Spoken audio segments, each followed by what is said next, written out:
daftari na kalamu. Yes. Sadakta, washirika wetu tulikuwa na Kalynda e-commerce. Hawa bwana ni nafahamu biashara za mtandao, ile kununua na kuuza katika mtandao. Mimi ni moja kati ya watu ambao nafanya sana hivyo, nanunua vitu vingi sana nje na agizia na kadhalika, kamera, viatu, nguo na kadhalika. Sasa hawa ndio shughuli yao. Kama bado hujajiunga nao, hebu jiunge nao sasa. Mimi naitwa Amri Masare. Nikushukuru sana tena sana mtazamaji wa ITV kwa nami kwa muda wote. Natumai napiga simu ITV. Yes, karibu. Mimi naitwa Daudi. Karibu. Napiga simu kutoka Dodoma. Okay. Nilikuwa nafuatilia ITV, kuna siku niliona tangazo la Kalynda. Nikawa nimefuatilia na mimi nikawa nimejiunga, nilikuwa mmoja wao. Lakini ndani ya muda sasa hivi hatuoni, hakuna chochote kinachoendelea na wala hamna update yoyote. Wala kutoka kwenye TV yenu au popote pale kutoka wao pia hatujapata information yoyote. Sasa tumepiga kutaka kujua nini kinaendelea, labda babu na nyinyi mtakuwa mnajua. Hakuna kinachoendelea. Sababu uko na mkataba na tumeshamalizana mkataba. Okay, samahani, naweza nikauliza kutaka kujua. Hivi wakati mnawarushia matangazo huwa mmejiridhisha kwamba huwa ni halali, kampuni yao ni halali? Yes, najiridhisha kwanza. Huwa mnajiridhisha kwamba kama ni halali, si ndio? Kwa mkamalizana nao biashara basi hakuna kinachoendelea tena. Yaani kifuko hapa tusianao kwa ina yote. Sasa nyinyi kama vyombo vya habari, kama media, mnasaidiaje sisi wa Tanzania kwa kampuni mliotutangazia sisi tukajiunga nao, alafu ghafla hapatikani? Nyinyi kama media mmefuatilia, yani mna respond gani kwa sisi wateja, watazamaji wenu na sisi followers wenu? Yaani kama umesema hivyo unakosea, kwa sababu sisi pia umeelewa. Nisikize kwanza. Sawa? Sisi tunafanya biashara kama wanavyofanya biashara wengine. Ndio la kwanza unaelewa. Pili, sisi ni platform. Sawa? Mtu yote akitaka kutangaza na sisi kujionyesha kwamba uko vizuri tunatangaza. Nyuma ya pazia ukifanya uandazi wako ni wewe. Ndio? Sio sisi tena. Nasikia. Sisi tunaamini ITV kama ni redio na tufikishia taarifa sahihi. Sawa. Kwa maana sisi baadhi mfano tu sawa, ungemsikiliza tunakwambia sasa. Yaani nakuelewa kwa sababu sio mtu wa kwanza anapiga simu anaongea sentence hizo, na maana nakwambia ni sawa. Unachokiongea uko sahihi kabisa. Sasa nikupe mfano mmoja. Sawa? Mfano. Una platform, sawa? Wewe ni ITV, na moja yake kwenye position ya ITV, sawa? Mimi ni mfanyabiashara, nimekuletea tangazo. Nifanye. Na umenionyesha kila kitu kwamba mimi niko sahihi, nikakulipa wewe ukanifanyia tangazo. Umeelewa? Lakini unajua kwamba mimi mapazia yanataka kuna mtu mwingine pale anafanya show kiasi. Hapo sasa ndo tulikuwa tunahitaji msaada wa media ya ITV kwamba ndio nisikilize kwanza. Jamaliza. Sawa. Nikafanya nilipofanya kutana mimi mwenyewe na video mwenyewe. Ndio? Ndio. Wewe kwa position yako utafanya nini? Ndio maana nakwambiaje?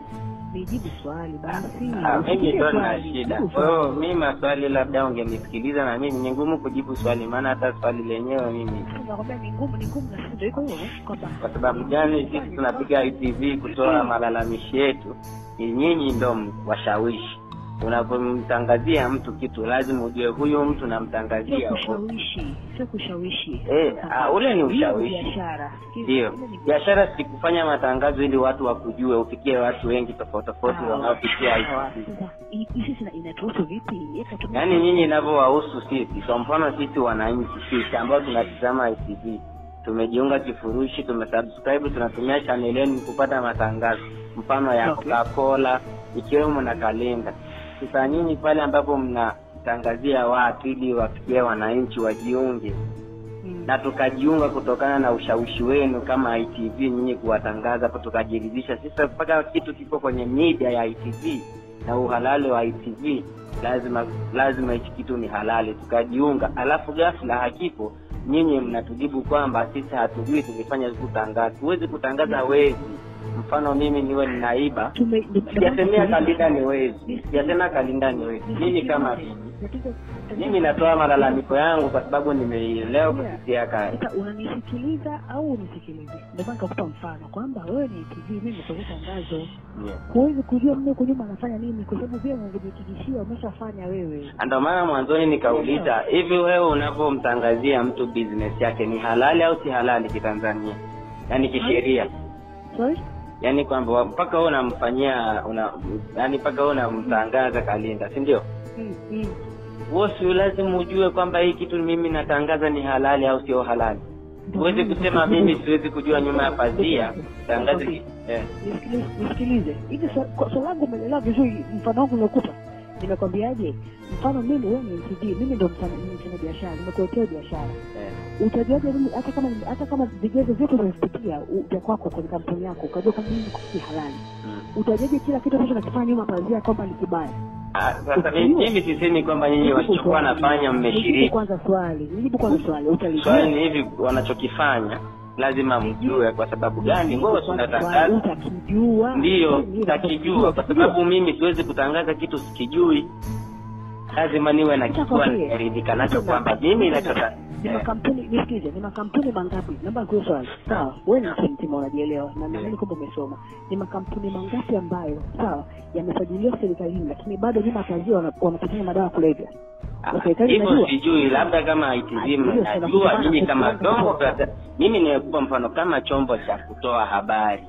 Yaani kama media, yaani ile position ya media. Naomba nikujibu hivi, tunafuatilia hilo swali. Asante. Hamna majibu yasiyoridhisha kabisa. Nyinyi bora hata mngeifanya kama breaking news, mtangaze kwenye TV wazi. Hiki kitu si mimi ni wazo langu. Mngetoa wananchi wengi taharuki. Watu wameweka pesa zao na wametumia matangazo, mmewashawishi. Nyinyi mkiwemo kama partner ya kuwashawishi. Mmelipo yenu kufanya party ya kushawishi watu. Lakini sasa pale watu wao mmewashawishi alafu mmewatelekeza ile kampuni tulikuwa tufanye nini kinafanyika nyuma au kampuni zinapitisha madawa kule. Hivyo vitu hatuwezi kujua. Tunachotaka kujua nyinyi mlikuwa mnatangaza watu hivi. Sema kusema madawa kule, hebu nielewe.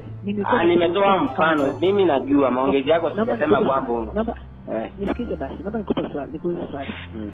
Unahisi nini kwa watu kufanya? Mimi cha kufanya, mimi kama media, sio kwanza hata mimi kuambia cha kufanya. Mimi najua media zote, nafuatilia media nyingi sana, sio wa Tanzania, sio wa Afrika Mashariki, sio wa Afrika. Kuna zile media lazima ufuatilie kama kimetokea kitu, labda kuna wezi au kuna jambo fulani, media inafanya research. Hata kama ITV ambayo ilihusika kula mkataba wa kututangazia Kalynda. Nyinyi kama media, nyinyi ndio mngefanya research, mtoe hizo habari hadharani. Muambie watu isingekuwa simu kwa simu eti mimi mpaka nipige mwingine apige umjibu personally, kitu mngefanya public. Ndio maana hata waliposti mimi kwenye page yenu ya Instagram, kwenye page yenu ya nisikilize na mimi dada. Mimi sikustaki wewe wala nazungumza. Nyingi zinaingia, ndio maana kwamba nisikilize kwanza ili mazungumzo yawe mafupi. Kuna mama maisha ni kwa kufanya. Kuna hii swali ambayo imetokea kuna siku 3. Sio siku 3, ni zaidi ya siku 3.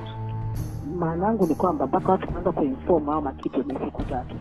Mimi ndo nakwambia sasa. Kwa sababu mimi pale mpaka nimeamua kupiga ITV simu ni pale ambapo nisikilize. Tangazo lilikuwa linatembea mtaani kwamba hii.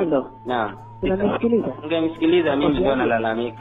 Ndio maana nakwambiaje kuna simu nyingi na watu wanaongea wanataka majibu hayo. Ndio maana nakwambia unapiga. Ndio maana mimi nilikuwa na suggest ili kutokuhudumia mtu mmoja. Kwa sababu tuna magrupu, kwa sababu kuhudumia mtu mmoja. Kwa nini msitangaze kwenye TV kwamba bana wale ile kampuni tulipo. Baba, ndio nilikuwa nakujibu na nifikisha. Mimi nikusaidie sasa. Nakwambiaje? Ndio maana nakwambia hivi hatuwezi kutoa majibu sasa hivi kwa sababu bado tuko katika uchunguzi. Tunaelewana? Mngewaambia watu kwamba tunafanya uchunguzi, mtupeni muda.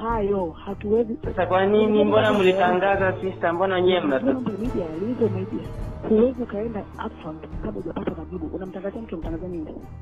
Sofa kuna taharuki kabisa nchini. Mimi nikwambia hawa watu ni tuko sehemu tofauti. Maybe nakupigia kutoka Dodoma, kuna mwingine huko Mwanza, tunajuana watu kwa sehemu. Yaani watu wengi wanalia. Bora mngewatoa watu bana. Sisi kama ITV hatukuwa patina nao. Tunatoa taharuki kama tuna majibu kamili. Sasa hiyo kitu mtu na majibu kamili ndio mtu anaweza kusema kwamba kuna 1 2 3 5 kuna hivi na hivi na haya. Sisi tuliojiunga kupitia nani ushawishi wenu, nyinyi mnatuambia nini? Ndio swali langu la mwisho.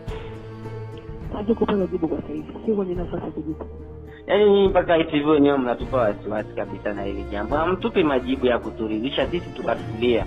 My dear, hamtupi formula nzuri kwamba sisi tukaridhika. Mchakato wa kufuatilia hilo swala, sawa? Hamna sisi sio majibu ya kujibu. Bora tungemwambia kila hii nani notes zako hizi, respondi zako zinatumwa sana kwa magroup. Hamrespondi mpaka mtu akaridhika kwamba bana ITV sio husika, walikuwa na mteja. Sisi tunaelewa ITV mlikuwa na mteja, lakini